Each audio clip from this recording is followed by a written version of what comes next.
आज हम बात करने वाले हैं इंडिया के सबसे बड़े पोर्ट इंफ्रा की, जो महाराष्ट्र के पालघर डिस्ट्रिक्ट के वाधवन गांव में बन रहा है, जो इंडिया का ट्रेड फ्यूचर बदलने वाला है। इंडिया के पास 12 मेजर पोर्ट्स है और 200 से अधिक नॉन मेजर पोर्ट्स है, जो हमारी 7,500 किलोमीटर की कोस्ट लाइन पर स्प्रेड है। नंबर्स इंप्रेसिव है, लेकिन ग्लोबल ट्रेड सिर्फ पोर्ट्स की गिनती से नहीं होता, पोर्ट्स की कैपेबिलिटी से जीता जाता है।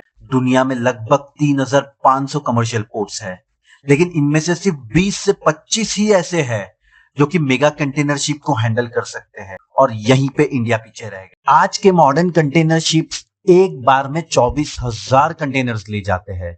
इन कंटेनर्स को हम TEU कहते हैं, यानी 20 फुट इक्विवेलेंट यूनिट। अब इतने बड़े शिप को सेफली ऑपरेट करने के लिए समुद्र की गहराई मिनिमम 18 मीटर होनी चाहिए, और अगर फ्यूचर रेडी पोर्ट्स चाहिए तो मिनिमम 20 मीटर होनी चाहिए।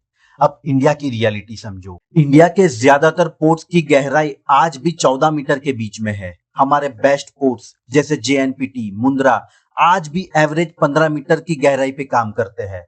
इसीलिए दुनिया की सबसे बड़ी शिप इंडिया डायरेक्ट आ ही नहीं सकती। इसका रिजल्ट सिंपल है। इंडिया का लगभग 30% कंटेनर कार्गो आज सिंगापुर, दुबई, कोलंबो जैसे पोर्ट्स पर निर्भर करता है। इसे हम ट्रांसशिपमेंट कहते हैं। मतलब बड़े कार्गो को अगर यूरोप से इंडिया भेजना है तो वो डायरेक्ट इंडिया नहीं आएंगे, पहले दुबई या सिंगापुर जैसे पोर्ट पर पहुंचेंगे और वहां से छोटे शिप्स में लोड होके इंडिया आएंगे। मतलब हर बार एक्स्ट्रा हैंडलिंग, 3 से 7 दिन का डिले और बिलियंस ऑफ डॉलर्स का रिवेन्यू लॉस। यहीं से एंट्री होती है वाधवान पोर्ट। इस लोकेशन का सबसे बड़ा एडवांटेज, यहाँ नेचुरल डीप सी है।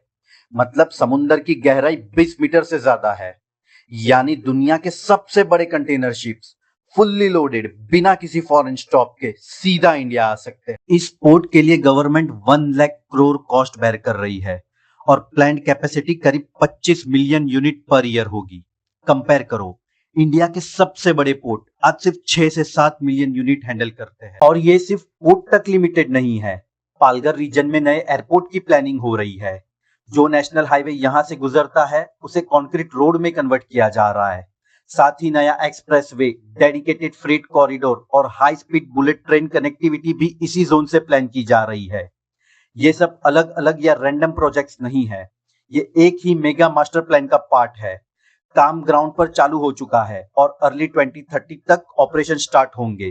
गोल सिंपल है, जो कार्गो आज इंडिया के बाहर हैंडल हो रहा है उसे इंडिया के अंदर ही हैंडल करना है। आज इंडिया इस रेस में लेट जरूर है, लेकिन जब ये पोर्ट कंप्लीट हो जाएगा, इंडिया सिर्फ कंपटीशन में नहीं होगा, टॉप 10 ग्लोबल पोर्ट्स की लिस्ट में होगा। This is quick analyser.